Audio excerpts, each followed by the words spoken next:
My name is Wida Smith, and I am an occupational therapy professor at the University of Utah, and have had the great pleasure over the last over 10 years of developing a program that is for occupational therapy students to have the experience of working with people with refugee backgrounds in the Salt Lake City area. We work with several different organizations that provide services to this population, and are able to work out in the community and in homes, helping people to adapt to life in America. Occupational therapy is a fabulous healthcare profession that really focuses on, its fundamental focus is on helping people to be able to do the things that they want to be able to do in their lives. From very simplest self-care activities to the more complex things that we do every day. We work with people in all age groups, on age-appropriate activities, and we're looking for helping people to participate in what we call occupations, the activities that they want to be able to do better. Our training includes the ability to work with people with physical disabilities, all kinds of different medical diagnoses, psychosocial issues, mental health, learning disabilities, or just all areas. It really doesn't matter where the issue comes from that's holding people back and providing barriers to the things that they want to do. Occupational therapists have the training to help them overcome those barriers and to live a more satisfying life. Working with people from refugee backgrounds is not a typical area for occupational therapists to work in, but I've definitely found over the more than 10 years that I've been doing this that occupational therapists have a tremendous amount to offer this population, and the agencies that we work with, that we connect with, are finding out more and more how valuable occupational therapy is. People coming to this country may or may not have a medical diagnosis, but they all have issues with adapting to a different culture, a different way of life. We do things so differently here. People may have come from refugee camps where they've been for 20 years. Prior to that, they may have lived in a village where there was no indoor plumbing, very little education. They were farmers. They didn't need formal education to live a good life. Or they could be coming from urban places with high education degrees. Someone could be an engineer and coming to live here. But everybody has an adaptation of how to function and function well in this society, and occupational therapists are really well suited for providing that kind of training.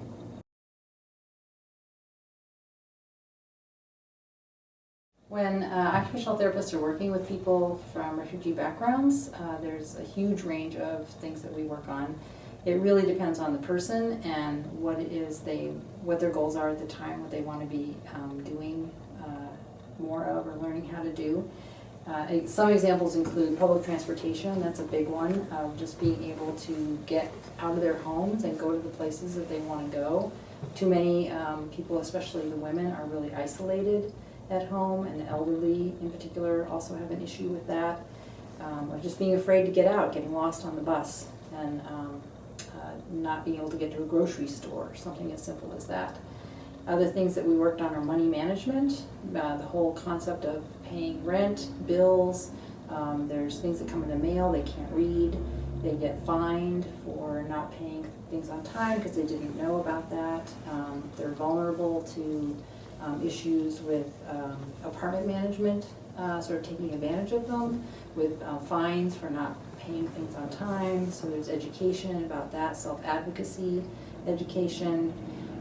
Home maintenance, how to clean an apartment in a way that the apartment managers will be happy with, how to do your the electricity, the fact that if you turn the air conditioning up a lot, that's going to increase your bill.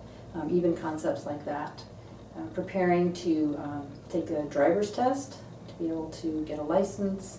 We've worked on sleep hygiene. A lot of people, especially with post-traumatic stress disorder, have a terrible time sleeping at night, and finding strategies to increase the hours of sleep that they're getting. And then when people do have mental health issues, even just teaching people how to function in the society decreases their stress. Also finding leisure activities that they'd be interested in doing, going to the park, finding ways that they can play with their children outside.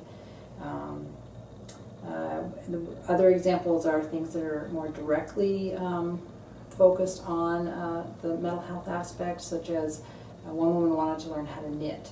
And so in the being able to knit, what that did for her was give her a few moments every day. She could pick it up, put it down as she wanted to, but the time that she was knitting, she's focused on knitting, which is helping to keep away the pervasive negative thoughts that keep going through her mind.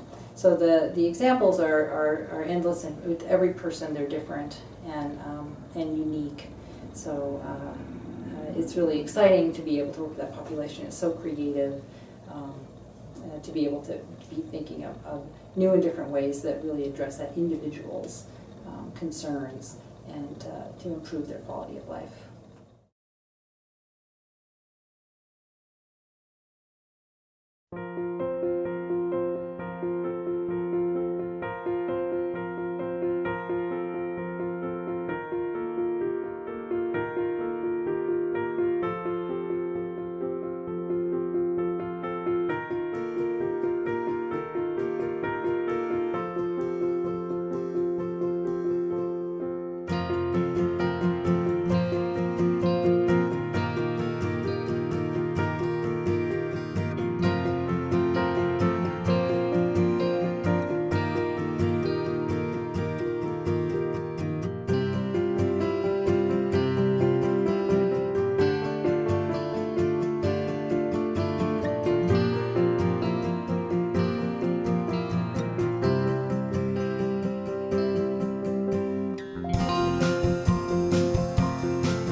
Done mine, now give to me back and as well.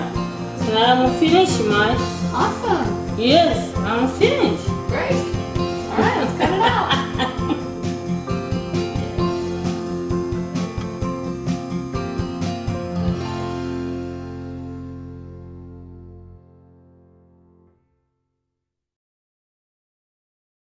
Some people can naturally do things in the way that an occupational therapist is trained to do them.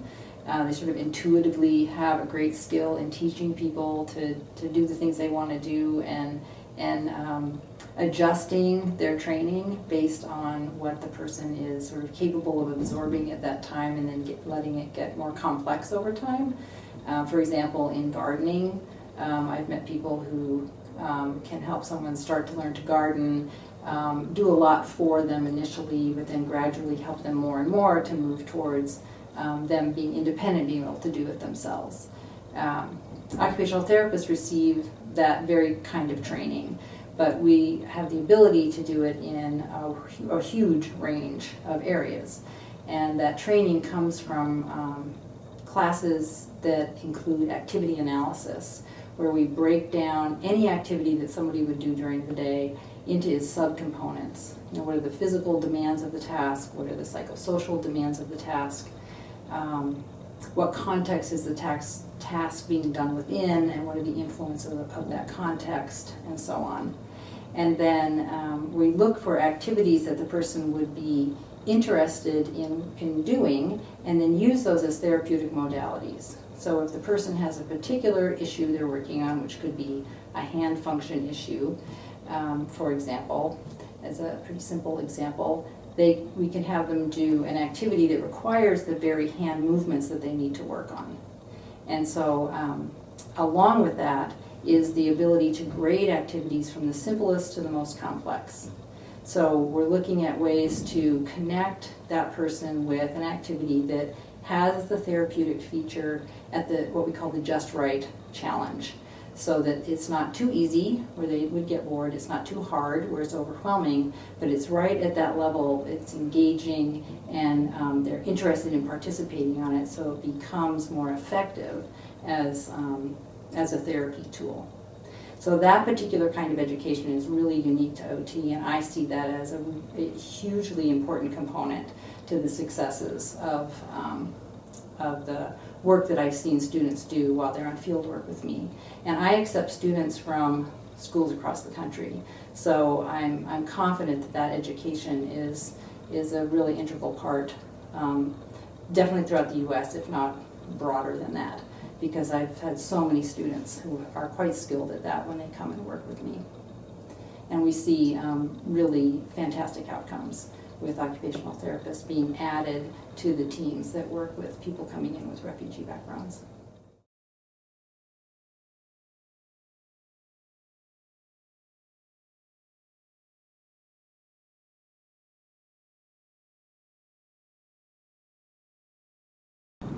Utah Health and Human Rights is a mental health and advocacy organization, which is a nonprofit here in Utah. We've been around for about 13 years, and we provide mental health services to refugees and asylum seekers who are survivors of torture.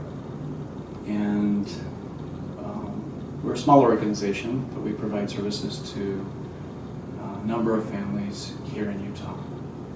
And we couldn't do the work we do without the organizations that work with us.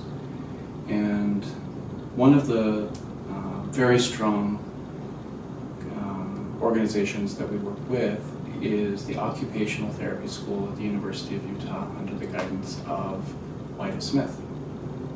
We've worked for several years with her students, and I can't say enough about the remarkable work that her students do every year with us.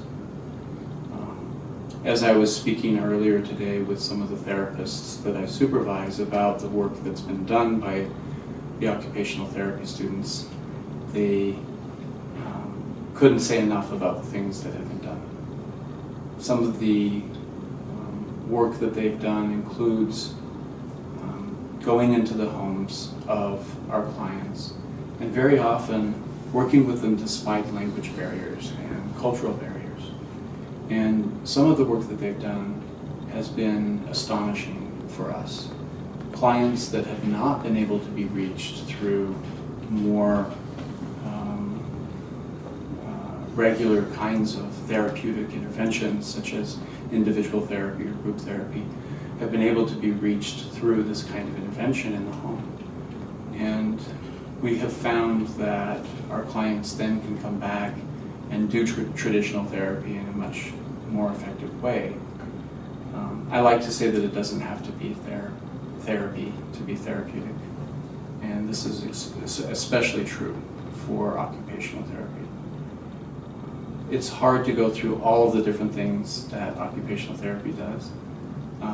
I can say that over the years, one of the clients that has benefited the most is a young woman from the Middle East who is homebound because of agoraphobia. And the students worked tirelessly to help her get to a place where she was less afraid and able to function more normally in society. I think of another family with a mother who witnessed unspeakable horrors, and she was unable to soothe her own children because of the things that she saw in her home country. She is now able to come to therapy on a regular basis and interact with her children in a way that is remarkable to see. I think too of other families that have benefited in very basic but important ways, such as finding ways to be independent in traveling to important doctor's appointments that our clients wouldn't make it to otherwise. Another really important thing about survivors of torture is that many of them suffer from traumatic brain injury. And when we do an intake here at Utah Health and Human Rights, we always ask about the possibility of that kind of injury. And WIDA is an expert in doing evaluations that look very closely at the results of traumatic brain injury. But the evaluation doesn't just evaluate for the symptoms of that kind of traumatic brain injury, but also she develops a treatment plan that we can then use to help that individual overcome the barriers that causes. We can't say enough about what occupational therapy has done for our program. And I guess I could sum it up best by saying what the clients say on a regular basis, which is just, God bless the occupational therapist. They say it all the time.